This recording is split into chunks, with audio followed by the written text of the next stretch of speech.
Man, the Games Workshop. Whoa. What the? Hello. Hi. Is this a store visit? Oh God. I didn't change the case lights. Oh. There we go. Did you sweep today? Did you? I might have. The shop visit is already going terribly. This is going horribly, yeah. Hey, everyone, welcome to another Lords of War Games and Hobbies podcast, show, feature. Does this thing have a name yet? How many of these have you done? We don't have a name for it We've yet. done like 100 and something. It's not even we just talk every Look, that would be require some level of organization and structure and like things that we don't really want to go there, you know? It feels like too much. Yeah. It's all from the hip. It's just you jazzing it, baby. Just jazzing this thing. So welcome Ash from Guerrilla Miniature Games, also known as our former boss. Yeah, this is all my fault, guys. Sorry. This is a 20-year mistake that I'm here to clean up. We don't even live in the same town, and like it's been like decades later. I was like, I finally escaped the the tyranny that was. The only thing better is if you had your little like pink slip with or whatever it is, the write-up board or whatever. It was a shop visit form. And the shop visit form. And I would go around and I would just make disappointed noises, and I would watch Jay twitch and Chris start to get sweaty. I think it was even funnier when Jay was getting ripped because it was literally your store. It was my store. Yourself. I'd be like, why have we failed? Well, Jay's like, we all. That's right. No, it was the case. As we go on, we go all. It was the case lights. We're gonna white squall this whole job, guys. It was the case lights. I'm like, why did we lose points here? He's like, the case lights are out. I'm like, but you ordered the case lights. He's like, that's right. I'm gonna make a note here. Attitude problems with staff. Shit rolls downhill. We thought it would be a fun thing to kind of revisit some of our old kind of Games Workshop experiences, and specifically, we've been chatting a little bit about how much.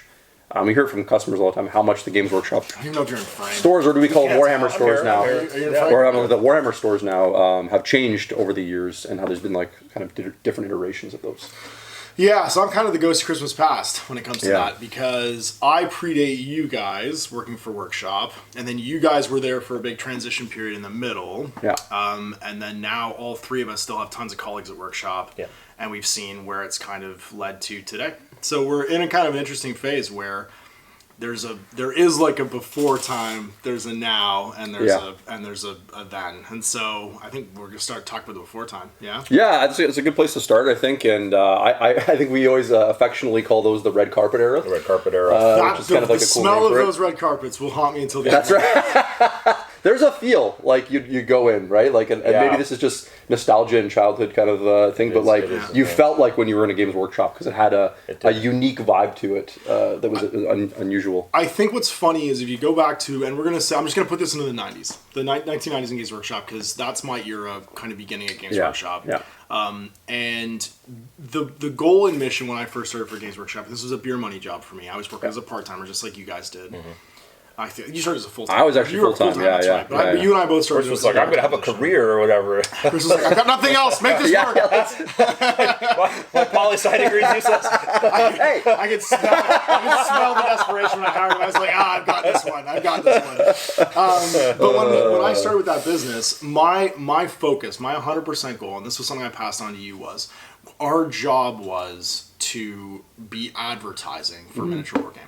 We were the thing that was in a mall that tons of people walked by, that parents would have their kids dash into. Oh, yeah. And our job was to basically explain what this was, show that it's possible, and hold people's hands through that process. And everything to do with working for the company back then was supporting this. We had a system of measurement for selling core games. We had like clearly identified products that were supposed to be the core foundation of getting into the hobby. And we had loss leaders and on-ramps that were cheaper than other things than buying the pieces separately.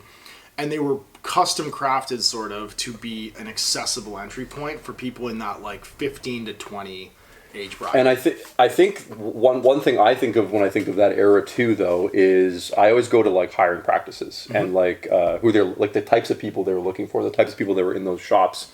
And it was very much the era of like hobby champions being hired as people that worked in the store. Pretty strict, It was a pretty strict. So I remember doing like literally like the knowledge quiz in my interview, which would be insane if you told someone that today, right? Like prog knowledge quiz, when you bring in painted models, typically to show off, to show that you had some competency with painting.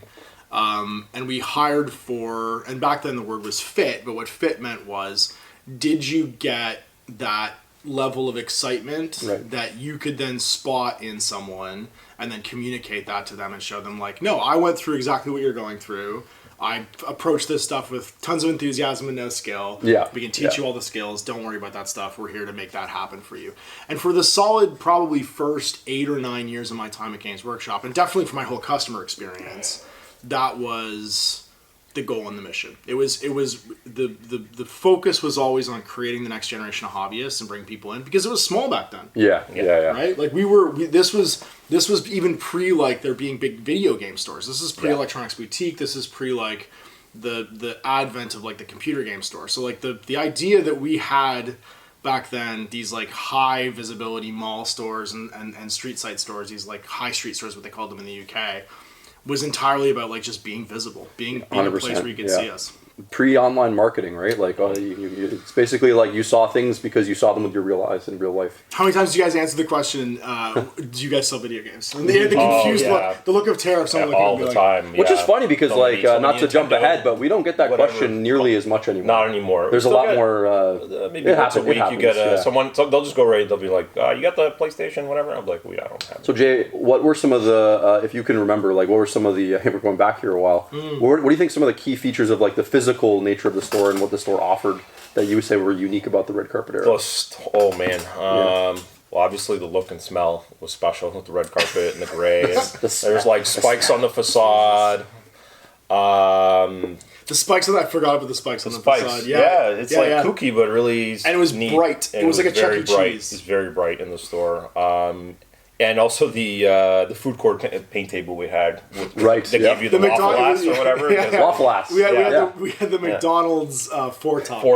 Yeah. It was the paint table. It's uncomfortable to paint here. I know. That's right. That's right. Sure is. Yeah. If you're not 8, if you're 8, you if you're like a grown man, you're like squeezing it. There were some large staff members. So once they were like tucked into the cockpit of this paint thing, they were not getting. We had a couple guys work for us when they stood up. The table came with them. They were kind of wearing the paint tables. They would try and get out. But also like a little bit about the staff. Like I would say, majority of the time the staff were pretty young. Sure. Like an old guy would be maybe a manager who was like in his mid-20s. Mid-20s back then. And then everyone else was like 18, 17, 19. Like you're all kids. And so sometimes you got a mixed bag. Sometimes you got like incredibly memorable, excitable staff members, and I think it worked because like the kids that were getting in the hobby, they could relate to them better. So and the parents, if the parents are paying for it, you know what I mean? They're like, "Oh, this young lad is like also doing it, and he's a little older, and but he's not a degenerate." You know what I mean? Like, he's wearing his uniform of bright red shirt, black pants, red shirt, black shoes. It was So for me, like I had been working at the Walmart next door as my first job. And it was like, there it's like, you wear whatever you want, you just put this like blue smock on with your name tag, and it's like, you're just dodging customers or whatever, and then you go to Games Workshop, and it's like, there's like real training, you have like a pretty strict uniform, and so I've told people many times and I'm sure you guys will relate, that like the things you like learned and the skills you learned there actually have carried on forever, because it was like pretty proper. Now there's other things that were like pretty Mickey Mouse and stupid, and some of the way like it's funny what like, from an HR perspective, it's funny not very good. We care about this. The 10 Commandments of customer service were one thing, and also the Christmas party was a one. And also the Christmas party. Yeah. And I'm not going to talk about the Christmas party. No. Not on camera. No. Luckily, that was from a time before like cell phone cameras. That's so there isn't a lot of physical record of what happened to those Christmas parties. This is for your memoir later. This is for my kitchen confidential, my red shirt confidential. Yeah. So. Well, and back then I'll add in, you were really there because you loved it. There was not a lot of financial compensation. No. There was cool things the company did, like you said, the parties, the cool models you get once in a while, the insane discount on like metal models. It was like it felt a certain way, I guess is what I'm saying. You're also talking about a time where the back end staff was far smaller than it is today. Yeah. So you're talking in the like maybe like 2 dozen people in all of North America. Yeah. Right. And we're talking about maybe a couple hundred people in London, like 500-600 people total, maybe. In all the admin across the whole world. So it was a smaller, more intimate business back then. Yeah. and that meant that you could pay attention to that stuff. Culture was really all we had in the 90s and early 2000s to make sure that across a whole planet, without a ton of digital communication, you had sort of the same mission. And I think that's why they benefited so much in that period growing. Yeah. Because you took people at the right age group to try and get people of the same general age to become lifelong hobbyists. And I would say that most of the people that you see being lifelong hobbyists today probably got recruited during that era. Yeah. And what's really funny is most of the people that went off and started miniature companies are also people that got created during that era. So if you talk about like Mantic, John Stallard was my boss. He was the head of hobby back then, and went off to found Warlord Games. Battlefront. Right, so Ronnie Renton he was the studio head, founding Mantic. Yeah. Like all of that generation of design team, and there's a whole other story there, but that design team basically moving on. Yeah, because it's kind of like the last punk rock era of Games Workshop. Yeah, isn't Linton just full of these tiny companies? They're Yeah, all the lead belt. workshop people. It's the lead belt. They're all workshop people, and they all kind of came about during that time. So you have this sort of like to kind of jump to the sort of business side of it, the sales side of it. You have this like transitionary period, which will probably be an interesting video to talk about itself with Lord of the Rings. An absolute boom of customers. That's the jump off point for me. That's the corporate and I think like that starts to wind down in the early mid like kind of 2000s, like 2005, 2006, 2007. It starts to wind down a little bit. And to me, all that investment and all that change to the business, that's when you start to get the real change in Games Workshop, the first change. Big change. That's it. I think that's the era of change. That's part of the Is that part of the end? Yeah, that's how people know it's a legit business. People complain, I'm like, Yeah. Well, is that someone calling to complain about the last video? That's right. So that is right. Yeah. They get physical complaints. It's not just comments on the internet. People know where these guys are. That's a problem. I love they probably Googled us for a phone number and they didn't bother to check the hours or whatever. Could you imagine if someone actually on the internet was like going to call you guys to give a comment about a video? Oh, man. I would love that. No one, it's of all the conventions I've ever been to, no one's actually walked up to me to ever object to the fact that I shill for. Oh, where's my shill hat by the way? We're working on it. We're working on it. We're working on it. Yeah, we'll get it made. Yeah, we'll give you a special one. So there's an actual physical embodiment to this change. Like the workshops actually started to leave the malls, like you said. Yep. And the ones that were already outside of malls, you started to actually see like a new style of shop. They went away from the carpets. They got the nice floors, different paint job.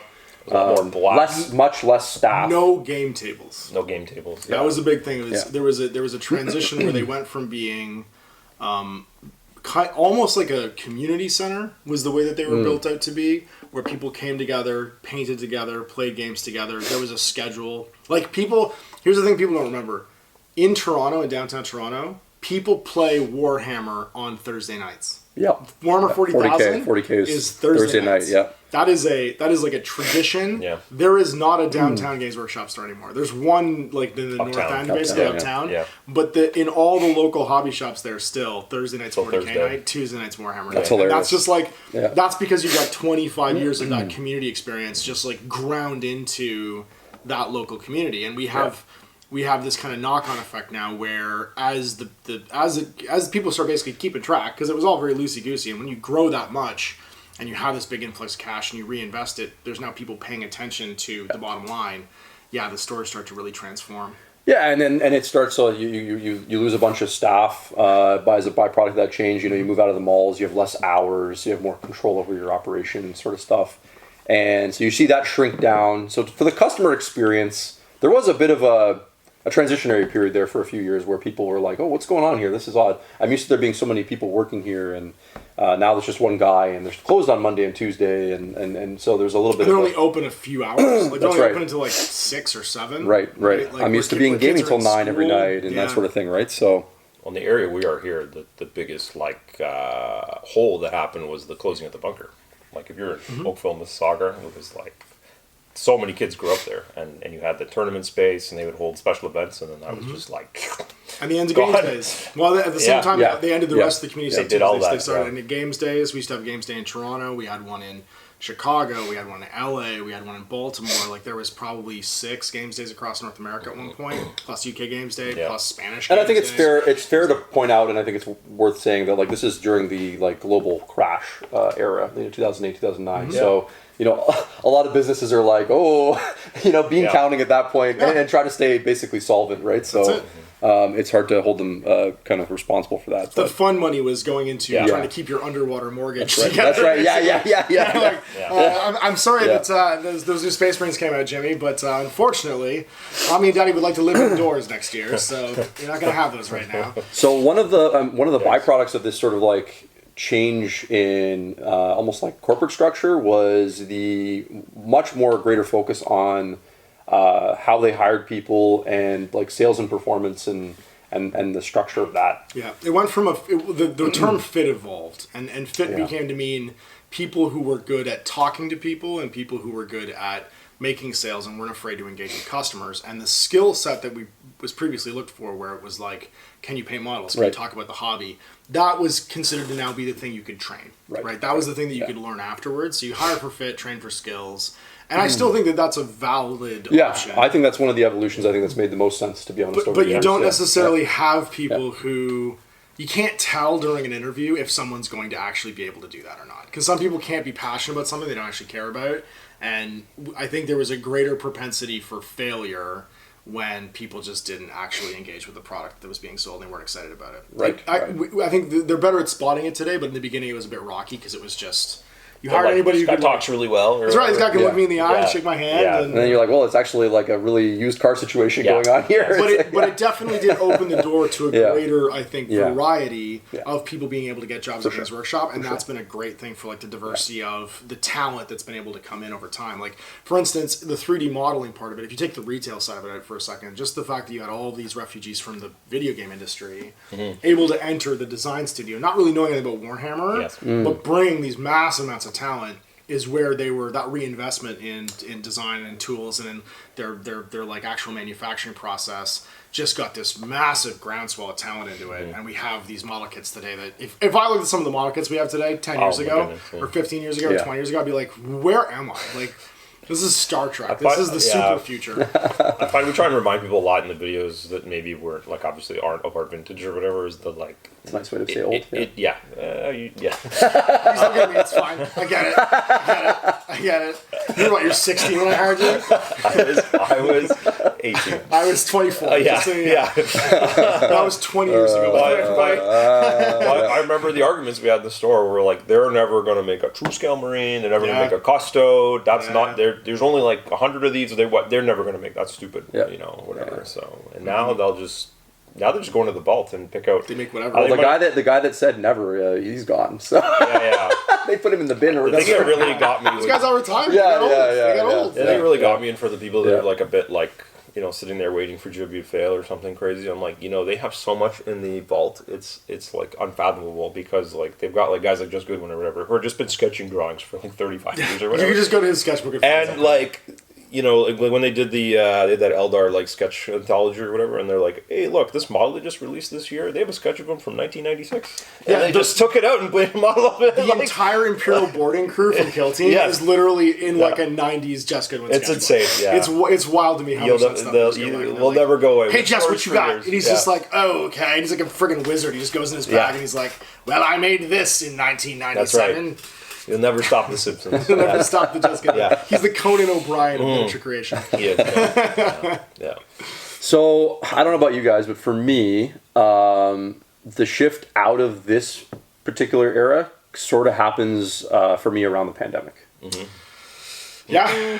I mean, you guys have witnessed, and it's funny because you guys have witnessed that almost in real time. Because the point at which both you kind of exited Workshop. And I exited Workshop is the one we just described, right? There's a clear kind of like plan.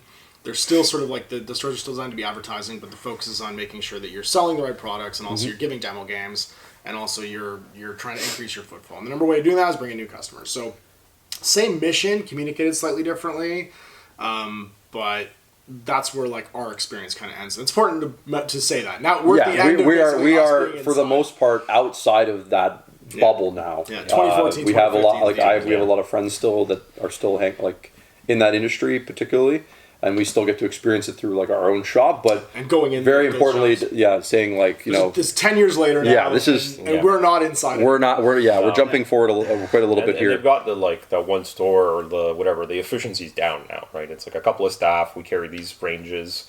They've worked it out. They've got customers using their web terminal to like go in specifically to get certain back catalog items that they don't have. To me, the absolute symbol of this change, and we talked about this quite a bit, it is the branding of the Warhammer store. Yeah. To me, that is a very telling change in the psychology of their business model and what they view going forward as how things are actually going to go, right? And for me, it's like they're very cognizant of the fact that the brand itself that is now going out into the wild and doing that work for them.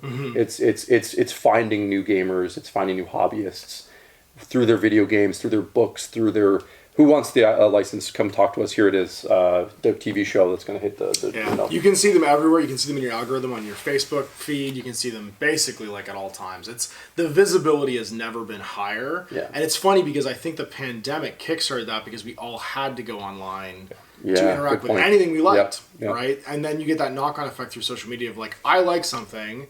All of my friends who might be in roughly the same age or, like gender demographic, the algorithm will kick them a teaser of that. And if they look at it, then that's all they get now, right? Like there's a spider web effect that I think people don't appreciate algorithmically of how that marketing works that has allowed them to really be like, no, this Warhammer logo, this is who we are, and this is what advertises us now. They don't want you to see the old Games Workshop like typeface and think, kooky models in a nerd store or whatever. They want you to see the sleek, it's black and white or silver thing. Looking at the boxes, that logo's nowhere. And it's literally gone. gone. They want you to think that all of the other content they make, and it's like it's a lot more serious. I don't know if that makes sense. I think so. And they're it's worth talking about. This is the era where the Jay likes to call it the fire hose really starts to open up. Yeah, and we start to see like it's just all about getting new products out all the time. And that really changes the kind of culture of purchasing around this stuff. Because like for years and years and years, we had to focus on selling what we had on the shelf because there wasn't new stuff every week. There was like a slow trickle here and there, like a couple codexes a year, maybe one new army. Now it's completely flipped to the point where we have whole armies coming out on a bi-weekly basis, and it's wild, right? Like it is a lot.